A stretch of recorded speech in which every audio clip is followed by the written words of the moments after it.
inmate escape has the Taylor County Sheriff's Office looking into the inmate work crew program. So who does the program benefit and how much is the county really saving? I'm KTexas reporter Cassandra Garcia. Well, that's right, George. Funeral services are set to begin about 5:30 here at the Broadway Church of Christ in Lubbock. All those unwanted Christmas trees will then end up here at the Abilene Recycling Center. More than 1,200 families will walk through these doors in the next 2 days. And in here, they'll get to pick from all these toys and choose that perfect gift for their child. We've heard from many of you in Coleman who say you're paying outrageous amounts for electricity. I'm KTexas reporter Cassandra Garcia. Coming up tonight at 6, we ask why and go to city officials to find out what's being done about it. The Expo Center benefits from 2 inmate work crews, one that does outside repair and maintenance. Might have already guessed, but it is going to take an extra tug at your wallet, and we were surprised to find that some of you don't mind. Critical importance to the city because 120 jobs could be lost. Now, that reuse program that we told you about works pretty simply. All you have to do is take your fake tree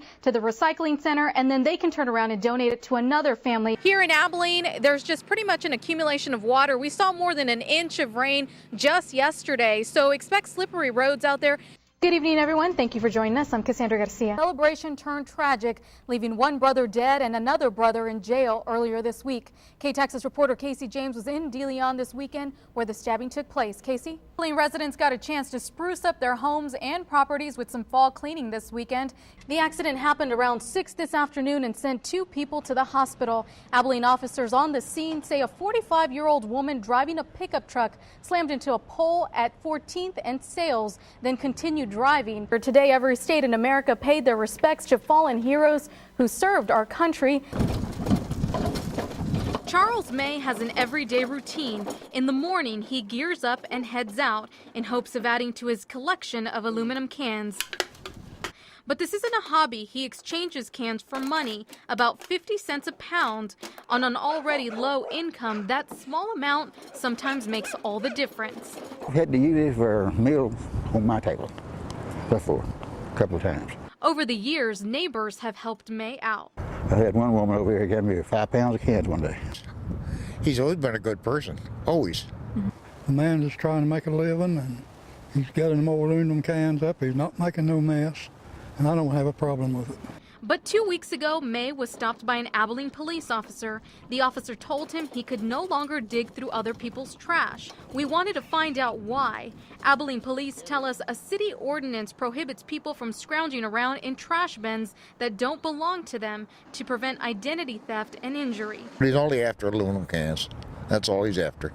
Nothing else. May is now struggling to find just a few cans where he used to collect up to 5 pounds a day. To me, they're stopping me from doing something that I'm not hurting nobody. I do remember that. Just before 8:30 this morning, Rachel Thompson witnessed this right in front of her. All I saw was that he tried to push the guy away, the cop away, and then they wrestled him to the ground, and then next thing I knew, he was in handcuffs. This cell phone video of the confrontation was sent to KTexas. It shows a 15-year-old former student toe-to-toe with school resource officer Jim Walker. You see the student push the officer right before the officer wrestles the student to the ground. Oh my goodness. Did the police officer just hit him? To me, it looks like the officer's hitting him first. Police say we're only seeing part of the story in this video. The student was enrolled at Cooper, but a few weeks ago started being homeschooled. Police say the student walked onto campus saying he was there to, quote, take care of business. Because of that, police viewed him as a threat to student safety. Police officer should have touched him, but